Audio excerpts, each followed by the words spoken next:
నన్ను ఒప్పుకున్నాక ఇప్పుడు అక్కడ మానేయమంటే ఎట్టా కుదురుద్దయ్యా? ఏం వాడిచ్చినవే డబ్బులా? నేను ఇచ్చేవి డబ్బులు కావా? అలా కాదయ్యా, ఆ బాబు డబ్బులే కాదు మాలాంటి కూలోళ్ళకి గౌరవించి మాట్లాడతారు. ఇట్టా రైతురే అనరు. పైగా మీకంటే ఆయన ఎక్కువ డబ్బులు ఇస్తున్నారయ్యా. ఎట్టాగు ఆయన పని ఓ 2-3 రోజుల్లో అయిపోద్ది. ఆ తర్వాత మీ పొలానికి వచ్చి పని చేస్తామయ్యా, కాదని బాకండి అంటూ వీరయ్య అక్కడి నుండి వెళ్ళిపోతాడు. అదే సమయానికి సూర్యారావు రంగయ్య దగ్గరికి వెళ్తాడు. చూసావా సూర్యారావు, ఊళ్ళో వాళ్ళంతా వీరభద్ర పొలంలో పనికెళ్తున్నారు. ఇలా అయితే మనలాంటి వాళ్ళమేమైపోవాలి? ఊళ్ళో పెద్ద మాగాన్లన్నీ నీకు నాకు ఆ వీరభద్రకే ఉన్నాయి. మిగతా రైతులంతా ఎవరి పొలంలో వాళ్ళే పని చేసుకుంటున్నారు. మనం అలా పని చేసుకుందామంటే పొలాలు పెద్దయి, పైగా మనకి బద్ధకం. అదే కదా నా సమస్య. పోనీ కూలీని పెట్టుకుందామంటే ఒక్కడు కూడా రాడు. వాళ్ళది కూడా తప్పు కదలే రంగయ్య.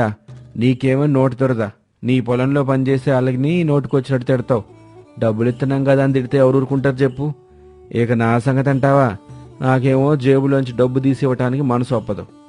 నాలాంటి బిజినెస్ దగ్గర నీలాంటి కోపిష్టి దగ్గర కూలీని పని చేయలేరులే. పోనీ పక్కూరి కూలీని పిలిచి పనిస్తే? ఆ చుట్టుపక్కల అందరికంటే ఆ వీరభద్రయ్య ఎక్కువ కూలీ ఇస్తున్నాడని ఎంతో దూర ప్రదేశాల నుండి ఇక్కడికి వచ్చి ఆయన పొలంలో పనిచేస్తున్నారు. ఇప్పుడు మనం పిలవడానికి పక్కూళ్ళు వెళ్ళినా మన అరుపు వినిపించుకోవడానికి ఒక్కడు ఉండడు. అయితే ఆ వీరభద్రయ్య పొలంలో పని పూర్తయ్యేంత వరకు మనం ఊరుకోవాల్సిందే అన్నమాట. అంతేగా, కని వచ్చేయడో ఆ వీరభద్ర వ్యవసాయమే ఆపేసేలా చెయ్యాలి. అప్పుడే ఈ కూలీలు మన దగ్గర చూపించిన పొగరికి సరైన సమాధానం వాళ్ళకి ఇవ్వగలం. అంతేకాదు, వీరభద్రయ్య కంటే కూడా పేరు ప్రఖ్యాతులు సంపాదించగలం. అదెలా చేయగలం? నా దగ్గర ఓ ఉపాయం ఉందిగా అంటూ సూర్యారావు తన గోదాముకు తీసుకుపోతాడు రంగయ్యను. తన గోదాము నుండి ఓ సంచిని తీసి రంగయ్యకు చూపిస్తాడు. ఏంటిది సూర్యారావు, ఇవేవో విత్తనాల్లా ఉన్నాయి. ఈ విత్తనాలు మనకి ఎలా ఉపయోగపడతాయి? ఇవి కలుపు విత్తనాలు. కొన్నాళ్ళ తర్వాత కొత్త పంట వేసే సమయంలో మనం గనక ఈ విత్తనాలు వాడి పొలంలో జల్లితే అంతే, పొలం అంతా కలుపు మొక్కలు పుట్టేస్తాయి. అవునా? అయితే దీనివల్ల మనకి లాభం ఏంటి? అయ్యో రంగయ్య, నువ్వింత అమాయకుడు అయితే ఎట్టాగయ్యా? పొలంలో వరికి బదులు కలుపు ఎక్కువగా పుడితే వరి పంట తగ్గిపోద్ది.